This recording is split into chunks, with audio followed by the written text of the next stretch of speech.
Hello guys, കയ്യിൽ അഞ്ചിന്റെ പൈസ. നിങ്ങൾ ആണുങ്ങളുടെ മനസ്സിൽ എന്തെങ്കിലും സംശയമോ സങ്കടം ഉണ്ടെങ്കിൽ ഞങ്ങൾ പെണ്ണുങ്ങളോട് ഷെയർ ചെയ്യണം. ഞങ്ങൾക്ക് ചിലപ്പോൾ നല്ല നല്ല ഉപദേശങ്ങൾ തരാൻ പറ്റിയാലോ. അതല്ലടി, കുറച്ചധികം പൈസയുടെ ആവശ്യമുണ്ട്. നീ എന്ത് ഉപദേശം തരാനാ? ചേട്ടാ, നമ്മളൊരു ബാങ്കിൽ നിന്ന് ലോൺ എടുക്കുകയാണെങ്കിൽ അത് തിരിച്ചടയ്ക്കാൻ ഒരു 30 കൊല്ലം എടുക്കും. അതെടുക്കും. 30 കൊല്ലം കഷ്ടപ്പെട്ട് നരകിക്കേണ്ടി വരും. അതേസമയം നമ്മൾ അതേ ബാങ്ക് കൊള്ളടിക്കുകയാണെങ്കിൽ 10 കൊല്ലം കൊണ്ട് പുറത്തിറങ്ങാം. അത് ശരിയാ. നീ എന്നെ കള്ളനാക്കണോ? ഇത്തിരിയെങ്കിലും ബുദ്ധി ഉണ്ടെങ്കിൽ മണ്ണ ബുദ്ധിന്നെങ്കിലും വിളിക്കാറുന്നു. എന്നാ ബുദ്ധിയുള്ളവരോട് ഞാനൊരു ചോദ്യം ചോദിക്കട്ടെ. എന്താ? പട്ടീനെ വീട്ടിൽ വളർത്തും, പൂച്ചേനെ വീട്ടിൽ വളർത്തും. എന്താ തമ്മിലുള്ള വ്യത്യാസം?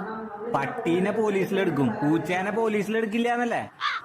അല്ല, പിന്നെന്താ? നായേനെ നായിന്റെ മോനെന്ന് വിളിക്കും, പക്ഷെ പൂച്ചേനെ പൂച്ചയുടെ മോനെന്ന് വിളിക്കില്ല.